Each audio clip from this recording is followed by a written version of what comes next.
पितृपक्ष म्हणजे पितृपंधरवडा. यामध्ये अनेक जण आपल्या पूर्वजांच्या स्मरणार्थ त्यांचं पितृ किंवा श्राद्ध अशा प्रकारे घालतात. श्रद्धयाम इदम श्राद्ध, जो श्रद्धेने केले जाते त्याला श्राद्ध असं सोप्या भाषेमध्ये आपण म्हणू शकतो. तसेच प्रेत म्हणजे काय, तर प्रियचा जो अतिरेकपणा असतो, ती जी अवस्था असते त्याला आपण प्रेत म्हणतो. म्हणजे अनेक असे मनुष्य असतात, अनेक मनुष्यरूपी आपले असे पूर्वज देखील असू शकतात की ज्यांच्या काही आत्मा अतृप्त असतात किंवा मोक्ष न प्राप्त झालेल्या असतात. म्हणून त्यांच्या अतिरेक अवस्थेमध्ये प्रेमाच्या अतिरेक अवस्थेमध्ये प्रेत या रूपात असतात. अश्विन कृष्ण प्रतिपदापासून ते अमावस्येपर्यंत ह्या 15 दिवसाच्या काळाला पितृपक्ष पंधरवडा असं देखील म्हटलं जातं. या पितृपक्ष पंधरवड्याच्या निमित्तानं अनेक गोष्टी देखील सांगितल्या जातात, जसं की कर्णाच्या पुनर्जन्माची देखील कथा आहे. तसेच प्रभू श्रीरामांनी दशरथांना व जटायूंना गोदावरी नदीवर जलांजली देखील दिली होती. असं तुलसी रामायणामध्ये तसेच भरताने दशरथाच्या प्रित्यर्थ दशगात्र विधान देखील केलेले आहे असे सांगितल्या जाते. तर अशा प्रकारे हा पितृपक्ष पंधरवडा आपल्या इकडे साजरा केला जातो, ज्याच्यामध्ये की आपण आपल्या पितरांचे जे काही चांगले गुण आहेत, त्यांच्या ज्या काही चांगल्या परंपरा आहेत, त्यांचे जे काही आपल्याला दिलेले संस्कार आहेत त्यावर आपण टिकून राहावं, हा त्यामागचा एक शुद्ध हेतू आहे.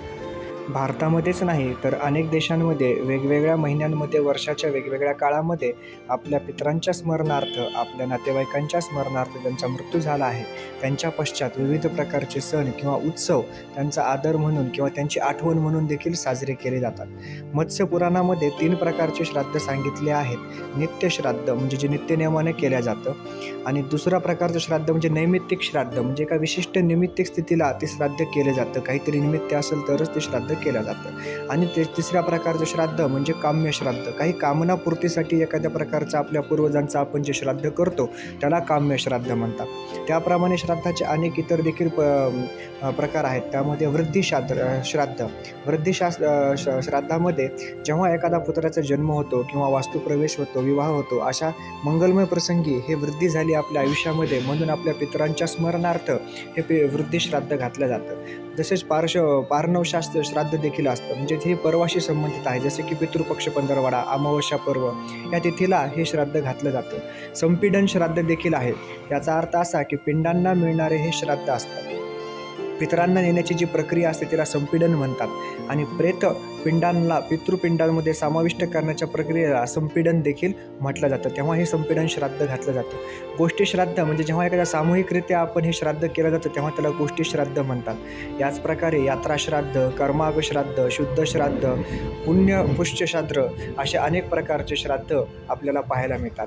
श्राद्ध हे काही असले कितीही जरी वेगवेगळ्या प्रकारचे वेगवेगळ्या धर्मात किंवा वेगवेगळ्या प्रकारे वेगवेगळ्या ठिकाणी जरी केले जात असले तरी त्यामागचा एक शुद्ध हेतू हाच असतो की आपण एखाद्या आपल्या पूर्वजांना त्यांना कधीही आपण विसरू नये, कारण आपलं अस्तित्व हे आपल्या पूर्वजांमुळेच असतं. आपली ओळख, आपला मान सन्मान हे त्यांनी केलेल्या एखाद्या चांगल्या वाईट गोष्टींवरच अवलंबून असतो.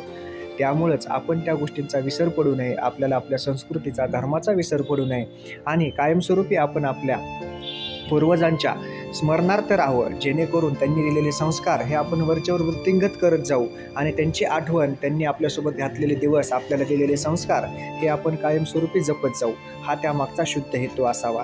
अशा प्रकारे ह्या पितृपंधरवड्यामध्ये हे श्राद्ध केल्या जातं.